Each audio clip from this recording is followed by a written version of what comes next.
ছাত্ৰ ছাত্ৰীসকল আজি উন্মেষ পাঠ্যপুথিৰ পঞ্চম পাঠ ৰিম ঝিম বৰষুণ আহে কবিতাটি লৈ আহিছোঁ। সোনকালে কবিতাটো অলপ বুজি লওঁ আমি, তাৰপিছত প্ৰশ্নৰ উত্তৰলৈ যাম। প্ৰথম এই বক্সটোত কি দিছে চোৱা।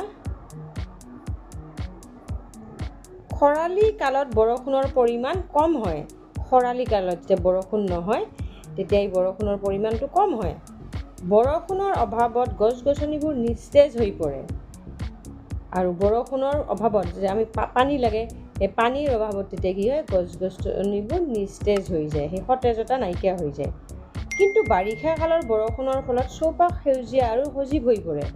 কিন্তু এই বাৰিষা কালৰ যেতিয়া আকৌ বৰষুণ আহে, সেই বৰষুণৰ সময়ত গোটেই গছ গছনিবোৰৰ সেউজীয়া হৈ পৰে, পাতবোৰ সেউজীয়া হৈ পৰে আৰু গোটেই পৰিৱেশটোৱে সজীৱ হৈ পৰে। তাৰপিছত চোৱা, নৈ বিল খাল ডুং আদি পানীৰে উপচি পৰে। কেতিয়াবা এই বৰষুণৰ পানী বাট পথৰ লগতে ঘৰৰ চোতালতো ভৰি পৰে। কণ কণ ল'ৰা ছোৱালীহঁতে কাগজৰ নাও সাজি এই পানীত উমলে।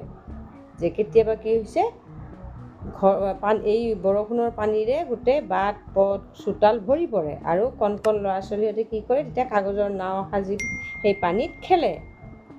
কবিতাটোৰ জৰিয়তে কবিয়ে বৰ্ষাকালৰ মনোৰম সৌন্দৰ্যৰ মাজত শৈশৱৰ ধেমালিৰ ছবি এখন প্ৰকাশ কৰিছে।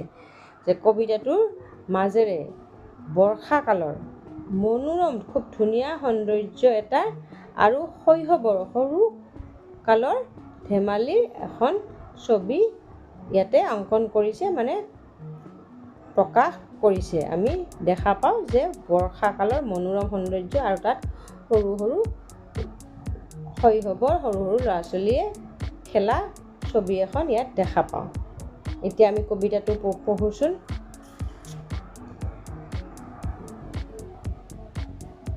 যেতিয়া পথাৰ থাকে ৰ'দত শুকাই, গছৰ সেউজী পাত থাকে দুখাই। এটোপা দুটোপা কৰি বৰষুণ আহে, গছ লতা ঘাঁহ বনে মিচিকি হাঁহে। ৰিম ঝিম বৰষুণ আহে, ইমান পানীৰ টোপ নোৱাৰো গণিব। ভাল পাওঁ ৰিম ঝিম গীতহে শুনিব। লগে লগে নাচি নাচি পূবালী বতাহে, আমাৰ লগত যেন পাতেহি কথাহে। ৰিম ঝিম বৰষুণ আহে, ডাৱৰে উফন্দ পাতে বিজুলীয়ে হাঁহে। আকাশৰ চকু পানী বৰষুণ আহে।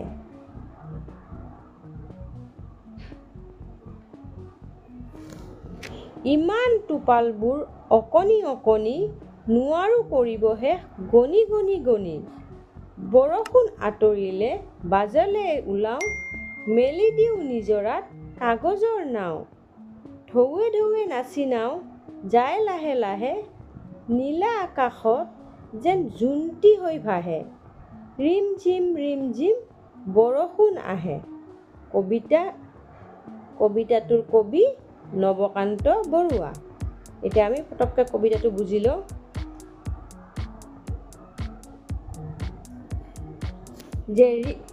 যেতিয়া পথাৰ থাকে ৰ'দত শুকাই, গছৰ সেউজী পাত থাকে দুখাই। যে পথাৰ শুকাই থাকে, যেতিয়া খৰালি কালত বৰষুণ নহয়, তেতিয়া এই গছৰ পাতবোৰ মানে মূৰ তল কৰি থাকে, দুখাই থাকে। এটোপা দুটোপা কৰি বৰষুণ আহে, গছ লতা ঘাঁহ বনে মিচিকি হাঁহে। যেতিয়া বৰষুণ আহে এটোপা দুটোপা, তেতিয়া গছ লতাৰ খুব ফূৰ্তি লাগে, ঘাঁহ বনে হাঁহিব ধৰে, মিচিকিয়াই হাঁহে। ৰিম ঝিম বৰষুণ আহে, ইমান পানীৰ টোপ নোৱাৰো গণিব। ভাল পাওঁ ৰিম ঝিম গীতহে শুনিব। তাৰপিছত ইমান পানীৰ টোপ, বৰষুণ যেতিয়া আহে ইমান পানীৰ টোপ, সেইবোৰ গণি শেষ কৰিব নোৱাৰোঁ। ভাল পাওঁ ৰিম ঝিম গীতহে শুনিব। এই ৰিম ঝিম যে বৰষুণ পৰে, সেইটো ভাল পাওঁ, সেই শব্দটো ভাল পাওঁ, মানে গীত ভাল পাওঁ। লগে লগে নাচি নাচি পূবালী বতাহে, আমাৰ লগত যেন পাতেহি কথাহে। তাৰ সেই বৰষুণৰ লগে লগে পূবালী বতাহ বলে আৰু আমাৰ লগত যেন কথাহে পাতে। ৰিম ঝিম বৰষুণ আহে, ডাৱৰে উফন্দ পাতে বিজুলীয়ে হাঁহে। আকাশৰ চকু পানী বৰষুণ আহে। এই ৰিম ঝিমকৈ বৰষুণ আহে, তাৰপিছত ডাৱৰে উফন্দ পাতে মুখ ফুলাই বিজুলীয়ে হাঁহে, আকৌ বিজুলীয়ে হাঁহিব ধৰে, আকাশৰ চকু পানী হৈ বৰষুণ আহে। তাৰপিছত চোৱা, ইমান টোপালবোৰ অকণি অকণি নোৱাৰো কৰিব শেষ গণি গণি, যে এই টোপালবোৰ ইমান অকণমানি অকণমানি সৰু সৰু, সেইবোৰ শেষ কৰিব নোৱাৰোঁ গণি গণি।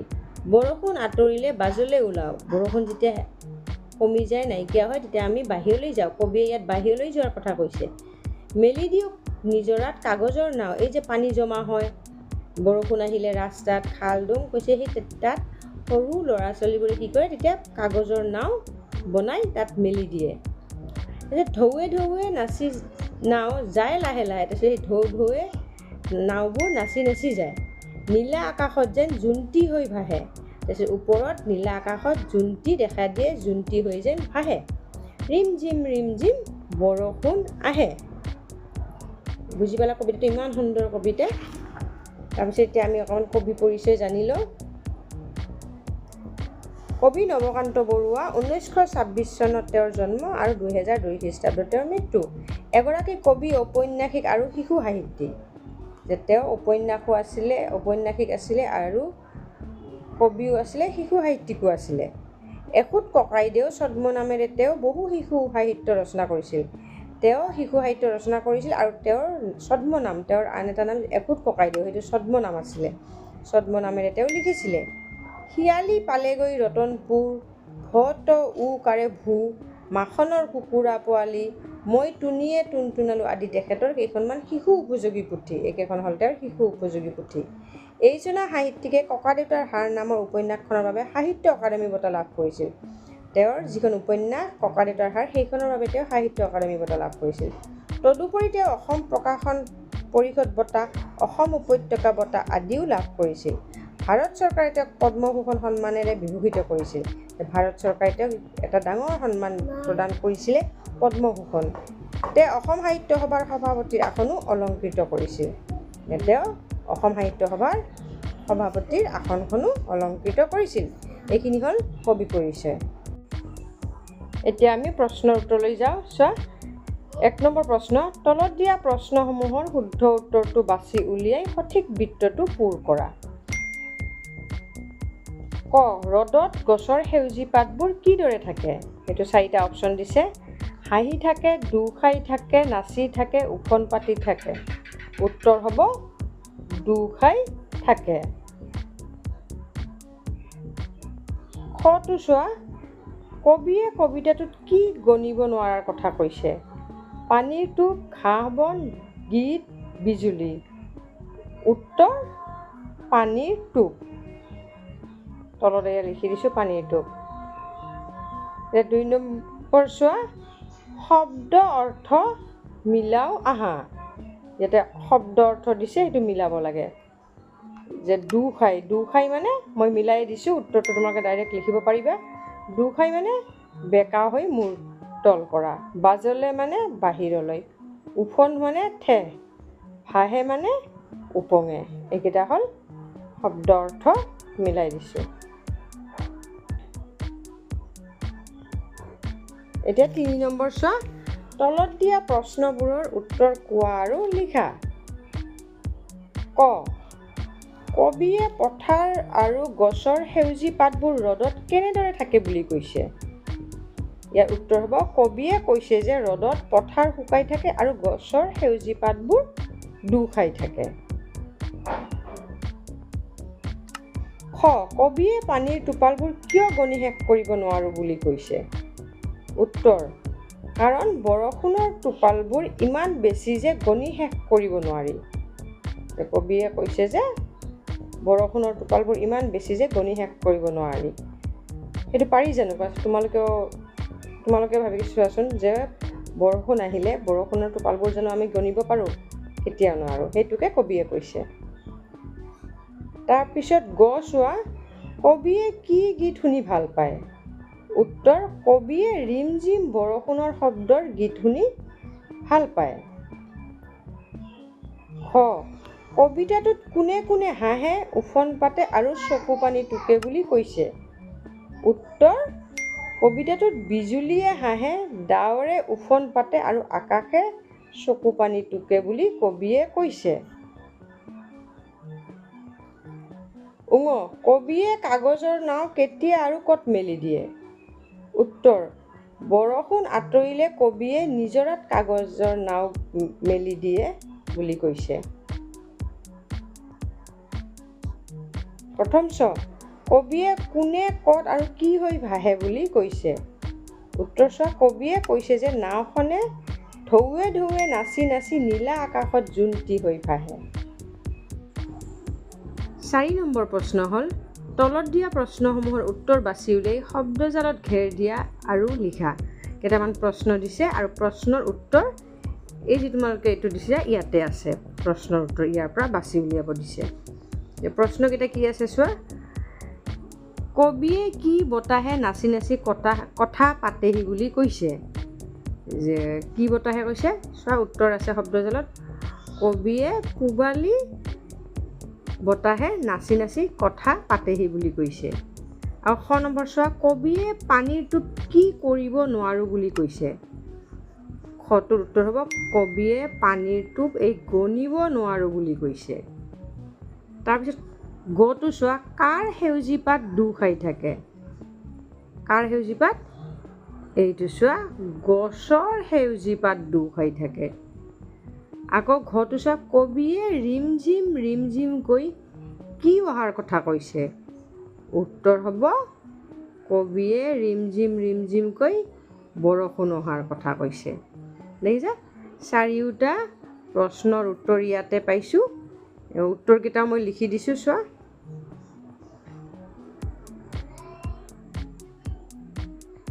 এয়া কবিয়ে কি বতাহে নাচি নাচি কথা পাতেহি বুলি কৈছে? যে কবিয়ে পূবালী বতাহে নাচি নাচি কথা পাতেহি বুলি কৈছে। কবিয়ে পানীৰ টোপ কি কৰিব নোৱাৰো বুলি কৈছে?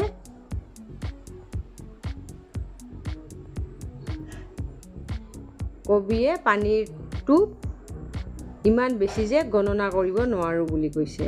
কাৰ সেউজী পাত দু খাই থাকে? গছৰ সেউজী পাত দু খাই থাকে। কবিয়ে ৰিমঝিম কৈ কি অহাৰ কথা কৈছে? কবিয়ে ৰিমঝিম কৈ বৰষুণ অহাৰ কথা কৈছে। এইটো 4 নম্বৰ, বুজি পাইছা? এতিয়া 5 নম্বৰলৈ যাওঁ। 5 নম্বৰ চোৱা, তলত দিয়া কবিতাৰ স্তৱক কেইটা গদ্য ৰূপত লিখা আৰু পঢ়া। মানে পদ্য ৰূপ দিছে, পদ্য দিছে দুশাৰী আৰু সেই দুশাৰী গদ্য ৰূপত লিখিব লাগে। এটা উদাহৰণ দিছে, সেই উদাহৰণটো চোৱা। এটোপা দুটোপাকৈ বৰষুণ আহে, গছ লতা ঘাঁহ বনে মিচিকিয়াই হাঁহে। তাৰে গদ্য ৰূপ কিতাপত কি দিছে? যেতিয়া এটোপ দুটোপকৈ বৰষুণ পৰে তেতিয়া গছ লতা ঘাঁহ বনে মিচিকিয়াই হাঁহে। অৰ্থাৎ বৰষুণৰ পানী পাই গছ লতা ঘাঁহ বনবোৰ সজীৱ হৈ উঠে। যে বৰষুণৰ পানীয়ে এইবোৰ পৰিষ্কাৰ কৰি লৈ যায়, চাফা কৰি দিয়ে, যাৰ ফলত গছ লতা ঘাঁহ বনবোৰ সেউজীয়া হৈ উঠে, সেউজীয়া হয়। সেইটোৱে কৈছে সজীৱ হৈ উঠে।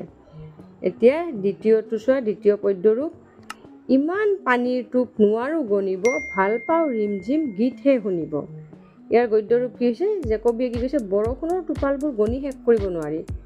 ৰিমঝিম শব্দটো গান শুনাৰ দৰে ভাল লাগে। মানে এই যে টুপ টুপ শব্দ হয়, সেইটো ৰিমঝিম শব্দ বুলি কৈছে। আৰু সেই শব্দটো গান শুনাৰ নিচিনা লাগে কবিৰ। তৃতীয় পদ্যৰূপ চোৱা।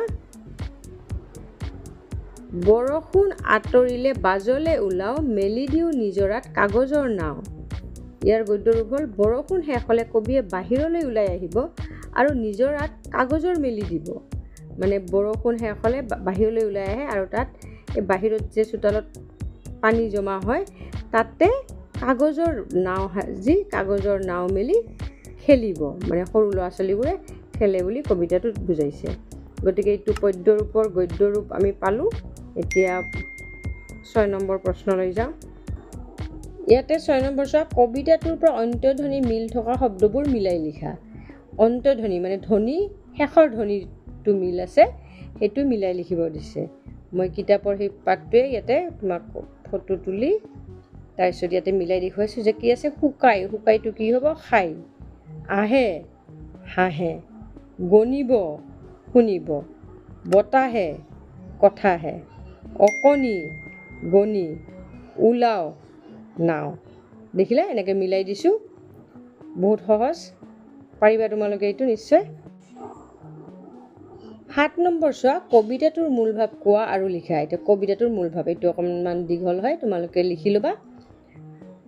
কবি নৱকান্ত বৰুৱাদেৱে ৰিমঝিম বৰষুণ আহে কবিতাটোৰ মাজেৰে বৰ্ষাকালৰ মনোৰম সৌন্দৰ্যৰ মাজত শৈশৱৰ ধেমালিৰ ছবি এখন প্ৰকাশ কৰিছে। খৰালি কালত বৰষুণৰ পৰিমাণ কমি যায়, পানীৰ অভাৱত ৰ'দৰ পথাৰ শুকাই থাকে আৰু গছৰ সেউজীয়া পাত মূৰতল কৰি থাকে। কিন্তু বাৰিষা কালত এটুপ দুটুপ কৰি বৰষুণ পৰি চৌপাশ সেউজীয়া আৰু সজীৱ কৰি তোলে। নৈ, বিল, খাল, ডোং আদি পানীৰে পৰিপূৰ্ণ হৈ পৰে। কবিয়ে কৈছে যে ডাৱৰে ঠেহ পাতে আৰু বিজুলীয়ে হাঁহে, তেতিয়া আকাশৰ চকু পানী হৈ বৰষুণ পৰে। এই বৰষুণৰ টোপালবোৰ গণি শেষ কৰিব নোৱাৰি। যেতিয়া বৰষুণ কমে তেতিয়া কণ কণ শিশুসকলে বাহিৰলৈ ওলাই আহে আৰু চোতালত ভৰি পৰা বৰষুণৰ পানীৰ কাগজৰ নাও সাজি উমলি থাকে। এইটো হ'ল কবিতাটোৰ মূল ভাৱ। লিখি ল'বা তোমালোকে। এতিয়া আমি 8 আৰু 9 প্ৰশ্নৰ উত্তৰলৈ যাওঁ। অধ্যয়ন 8 নম্বৰটো হ'ল ভাষা অধ্যয়ন। সেইটো চোৱা, তলত দিয়া শব্দকেইটাৰ বিপৰীত অৰ্থ বুজোৱা শব্দবোৰ কবিতাটোৰ পৰা বাছি উলিয়াই লিখা। কবিতাটোৰ পৰা বাছি উলিয়াব দিছে। বিপৰীত শব্দ অপজিট ৱৰ্ড। কান্দে, কান্দেটোৰ কি হ'ব? হাঁহে। ডুবে, ভাহে। আৰম্ভ, শেষ। পাৰোঁ, নোৱাৰোঁ। জপাই মেলি, সোমাও, ওলাও। এয়া হ'ল বিপৰীত শব্দ। এতিয়া চোৱা, বাক্য ৰচনা কৰা। পথাৰ, কৃষকে পথাৰত ৰাতিপুৱা কাম কৰিবলৈ যায়। এইটো বাক্য ৰচনা। বৰষুণ, বৰষুণৰ পানীয়ে খাল বিল ভৰাই দিয়ে। ডাৱৰ, ক'লা ডাৱৰে আকাশখন ঢাকি ৰাখিছে। নিজৰা, পৰ্বতৰ পৰা নিজৰা বৈ আহিছে। নাও, নাওখনত উঠি আমি নদী পাৰ হৈছোঁ। আমি পাঠটো গোটেই প্ৰশ্নৰ উত্তৰ পালোঁ। তোমালোকে লিখি ল'বা, পঢ়িবা। আশা কৰোঁ সকলো বুজি পাইছা। কিবা বুজি নাপালে কমেণ্টেৰে জনাবা।